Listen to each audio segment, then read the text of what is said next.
You always make me poor, and I'm filing for a divorce. I'll give you the kids, just pay me $80,000. When I returned home, my husband Greg suddenly brought up divorce. Until today, I had been very devoted to supporting him. Unforgivable. I will make him regret this. Without showing what I was really feeling, I calmly replied to him. Fine. My nonchalant response must have unsettled Greg as well. But it's too late. From now on, you will see hell. My name is Stella White. I work as a receptionist at a certain hotel and am 25 years old. Last year, I married him, my boss at the time, Greg Hill. I discovered I was pregnant at the beginning of this year and resigned from my company. The workplace I left while everyone congratulated me was warm and comfortable until the end. Since then, I have been a full-time homemaker, working hard at household chores and childcare. Our newborn son cries a lot at night and doesn't drink his milk well. Although I was struggling with my first child, Greg was very supportive. However, Greg changed completely one day. Until now, he had been actively involved in housework and taking care of the child, but recently, he has been acting strange. I won't need dinner today because I have a work engagement. You have so many. I understand if you're in sales, but it must be tough just being a head waiter.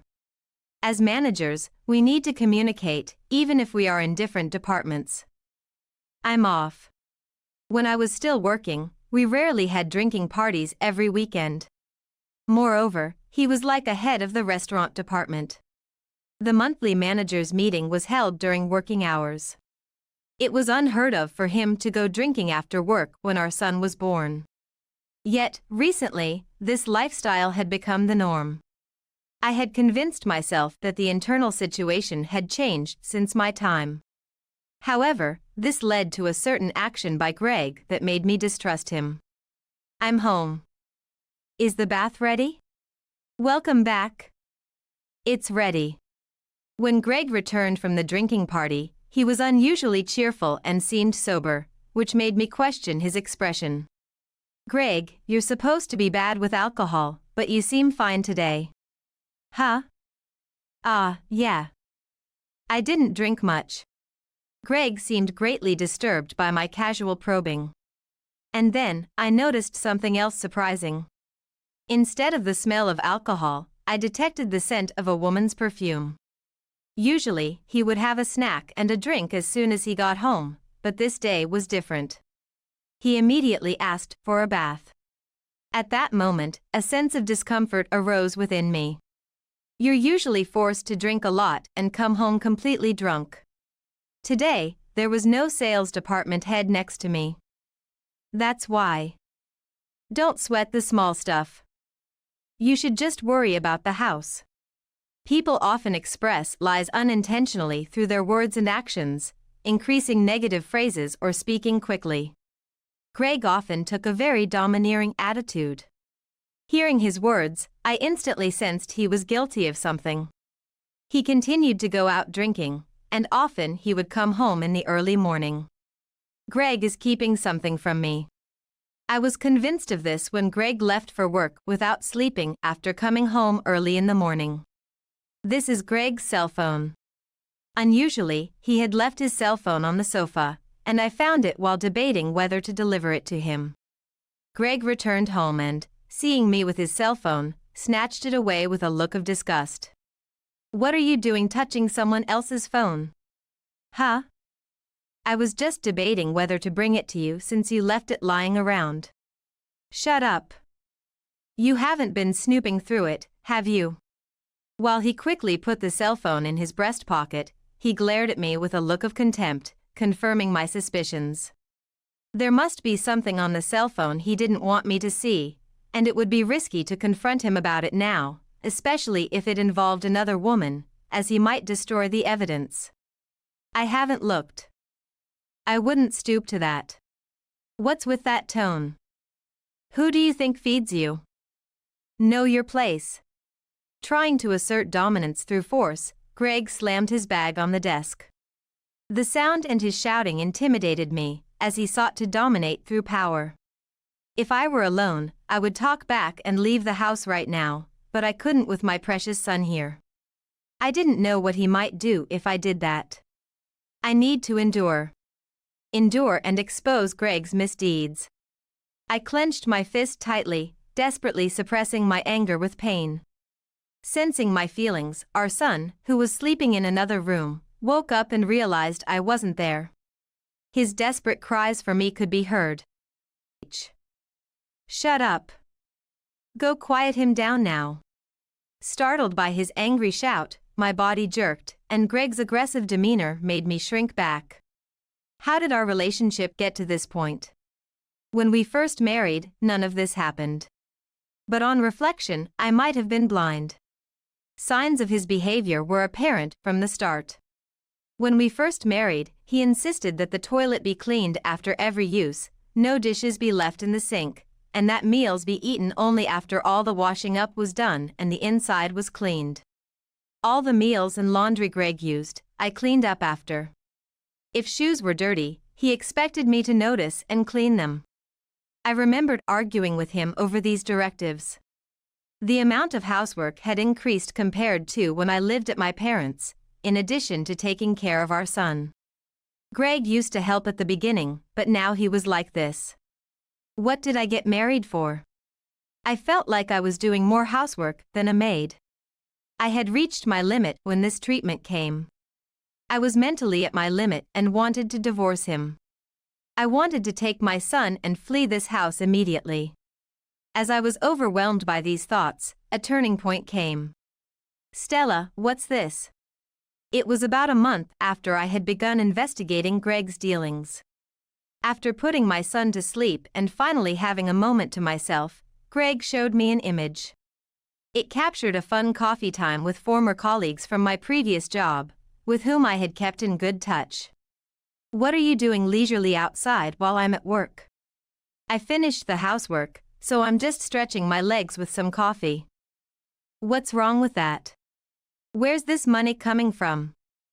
You've been wasting the living expenses I give you, haven't you?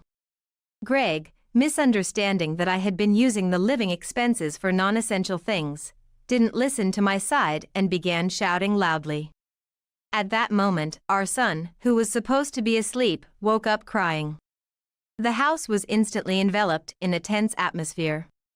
Shut the hell up. Don't scream like that. Despite our son crying in another room, Greg deliberately went there to yell at him.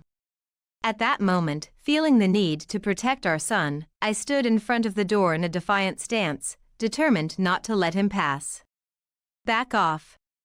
No, I won't move. Do you understand what you're about to do?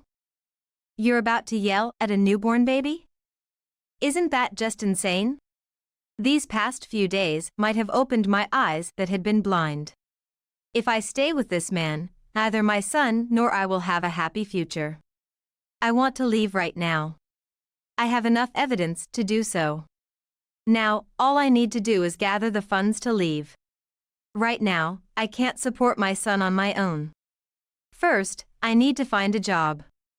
I must look for one without Greg finding out, somewhere other than my previous workplace. While thinking this, Greg forcibly moved me aside, violently opened the door, and left it ajar as he coldly spoke. Get out. I don't need a wife who can't show respect to her husband.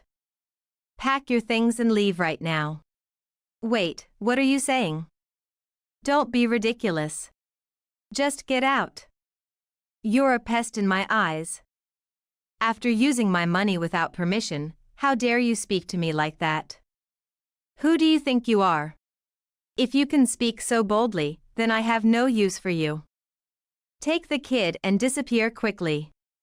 Greg hurled these brutal words at me, pushing my belongings and our crying son towards me, and threw us out the front door. He locked and chained the door, making it completely impossible for us to return. There I was, stranded on the streets with my newborn son, lost and desperate. In the quiet of the late-night alley, only my son's sad cries echoed. I'm sorry. I'm so sorry. It's all because I'm a terrible parent. I'm really sorry for making you suffer like this. Worried about being reported by the neighbors, I quickly entered a park and held my son tight, who was desperately seeking affection with his tiny body. I held him to keep him warm and to let him know I was there. As I apologized repeatedly, I was determined to protect him at all costs. When the sun rises, I'll go somewhere, maybe the city hall, to ask for help. As I thought about this, as if to add insult to injury, it began to rain. I held my son to shield him from the rain, and tears streamed down my face like the falling raindrops. If only I had given up on Greg sooner and divorced him before our son was born. If I had been a stronger woman, none of this would have happened. No matter how much I regret it, I couldn't change the desperate situation I was in. What's going on here? Why are you in such a place at this hour? Despite it being past 3 a.m., a neatly dressed old man came to us and offered his umbrella to protect us from the rain. What happened to bring you and such a small child out here at this hour? I didn't know who this elderly man was, but he might live in the grand mansion across the park. He had heard the continuous crying of the child and had come out to check on us, worried. It was suspicious to be approached by someone at such a time, but for some reason, I felt a nostalgic warmth towards this old man. When I told him about the hardships I had just experienced, he didn't say a word but covered my head with the towel he had, gently wiping my hair. Come to my house.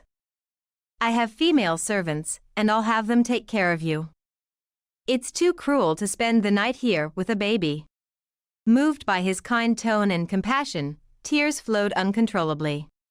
I decided to take up the old man's offer and entered his home with my sobbing son. There, a shocking truth awaited, and I was taken aback. Leave the rest to me. With these words from the old man, I nodded deeply and decided to rest for the time being. The servants in his house, who lived there as well, were kind and gladly looked after my son. Thanks to them, I was able to sleep soundly for the first time in a long while, and I woke up past noon. A female servant noticed I was awake and told me that my cell phone had been ringing a lot. She had refrained from waking me, considering my deep sleep. Grateful for their kindness, I checked the missed calls and, as expected, they were from Greg. Presumably, he couldn't make breakfast without me and was demanding that I return immediately. It was a typical example of a useless husband, and I regretted what I ever saw in such a man. I didn't want to go back, but ignoring it could lead to police trouble. I decided to talk to Greg and returned home with my son once. And from here, the fierce battle between Greg and me began. You. Where have you been wandering around until now? You don't prepare breakfast, and you leave the house a mess. After such a silly argument yesterday, you stubbornly didn't come home until morning. Where do you think such a big idiot is? I'm right here, aren't I? I nearly responded with a comeback, but I suppressed that urge. How could I enter when you locked the door? And I wouldn't know about no breakfast being ready. If you regret not being able to prepare your own breakfast, you shouldn't have driven me out. Unlike me, you're supposed to be the smart one, right? He usually belittled me. If Greg, who he considers smart, had created a situation where this wouldn't have happened, he wouldn't be in trouble now. He should realize that this is his own doing. As I thought about this, I returned his words in a way that agitated his emotions, and Greg's temples twitched. I've had enough. I can't do this with you anymore. His anger must have reached its peak. I don't know when he had prepared it, but Greg took out a piece of paper from his room and slammed it on the living room table. It's a divorce. I never want to see your face again. What he placed there was a divorce form with Greg's name on it, and he probably thought I would panic at seeing it.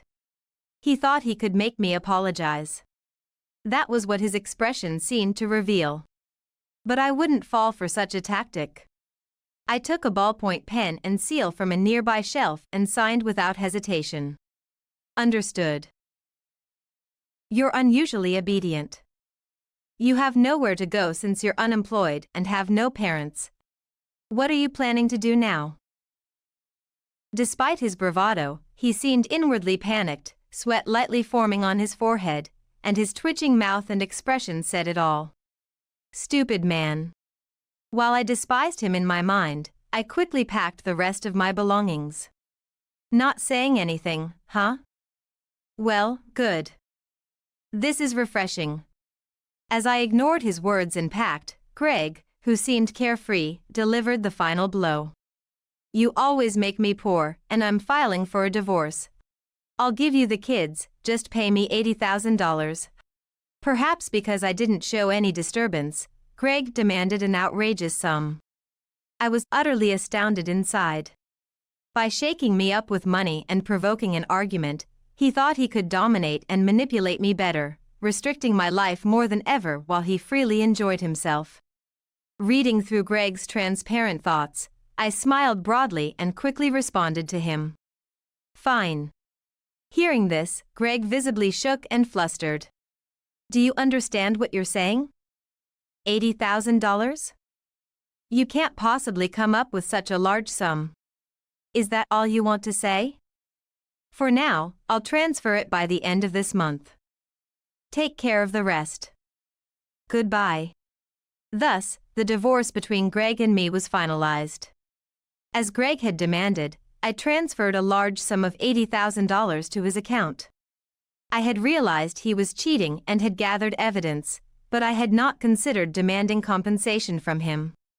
Because from now on, I planned to show him a hell far greater than any comeback with money. 2 weeks later. When I woke up in the morning, there was a barrage of calls from Greg on my cell phone. It was finally happening. Greg was sure to call again. And sure enough, his call came in. I didn't answer the first call, and I hung up immediately on the second. On the third call, I finally answered, and Greg, raising his voice, rapidly hurled words at me. You. What do you mean by this? Are you joking?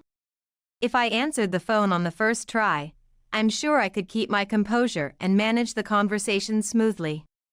Second action. This is meant to provoke his emotions. If he remained rational while irritated, it would jeopardize my plan. It was necessary to deliberately annoy him and make him lose his cool. And then, the third time. I deliberately chose not to start the conversation myself, to maintain the upper hand. I needed to talk while he was still irritated. The situation was completely under my control, which felt incredibly satisfying and even gave me a sense of superiority. You're as noisy as ever. You know, you can adjust the volume on a cell phone, so there's no need to shout like that. What do you want? I'm really busy right now, I said elegantly while sipping coffee and flipping through a magazine. Busy is a lie. Right now, I'm leisurely enjoying my holiday while taking care of my son. I only say I'm busy to make it seem like my life is too full to waste time talking to him. You did it, didn't you? What have you done? What are you talking about? I haven't done anything. In truth, I had taken everything from Greg. His wife, his job, his money, his family. I had taken everything from him. It's a lie. Only you could have done such a thing. Give me back everything. You liar. Greg was crying bitterly on the phone. His pained screams were delightfully amusing to me, and I laughed inwardly. Can you try to explain what I did? I seem to have a terrible memory these days and can't remember a thing. Unlike him, who was falling into despair, I continued enjoying my coffee time while looking at magazines. He spoke to me in a fading voice. Right after our divorce, Greg remarried his current wife. Of course, I had found out that she was the woman he was cheating with while we were married. And it turned out she was the daughter of a company president involved in a major business deal with him. It appears Greg had hidden the fact that he was already married.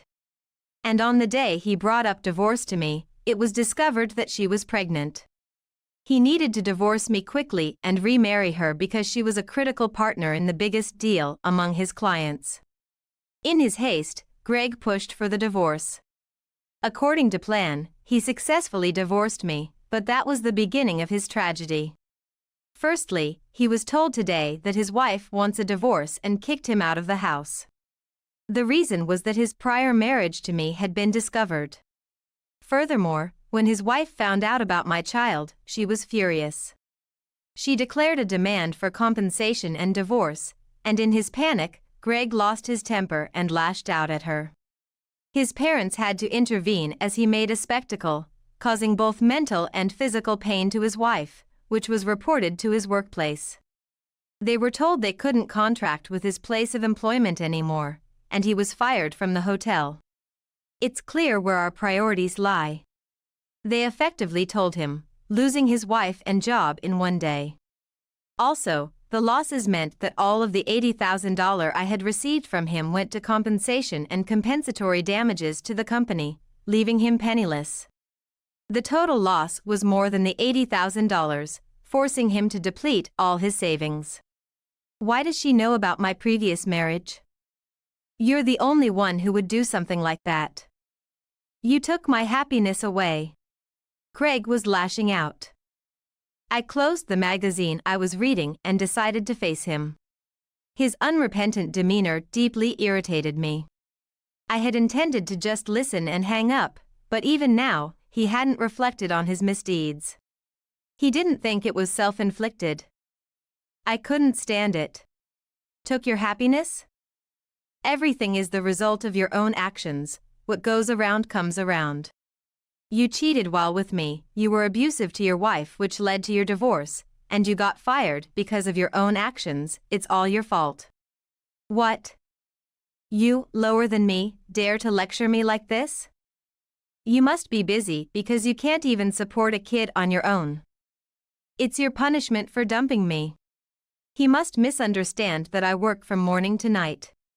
While lifting the magazine in front of me, I thought to myself, this is what keeps me busy. But told him sarcastically with refined words. I was busy reading a beauty magazine until just now, but I'm done. Now I think I'll have a second cup of coffee and perhaps do some knitting. What? How is that busy? Are you mocking me? Even over the phone, I could imagine his face turning red like a boiling octopus. I let out a laugh, which probably annoyed him even more. Greg's shouts continued, but even that felt pleasant to me. I had never been able to say anything to him before, but now I could manipulate him so easily. This unreachable situation for him seemed frustrating, and he demanded to see me immediately. Where are you? A phone call won't cut it. I'm coming to your house right now. You're welcome to come, but you'll be turned away. I'll make sure the servants know you're an outsider and absolutely can't stay. Servants? Yes, I'm living in a mansion now. With my father. I then switched to video call to show him the shocking scene. The chairman? The person on the screen was the old man who had helped me and was the chairman of his workplace. He was my father. Hey, Greg. First time meeting, I suppose? I'm Stella's father. Huh? What? Father? What do you mean? Chairman, I don't understand. Greg, who had been told I had no father, was clearly flustered. Even though I couldn't see his face, I could imagine his panic. Actually, I was divorced from Stella's mother when she was pregnant.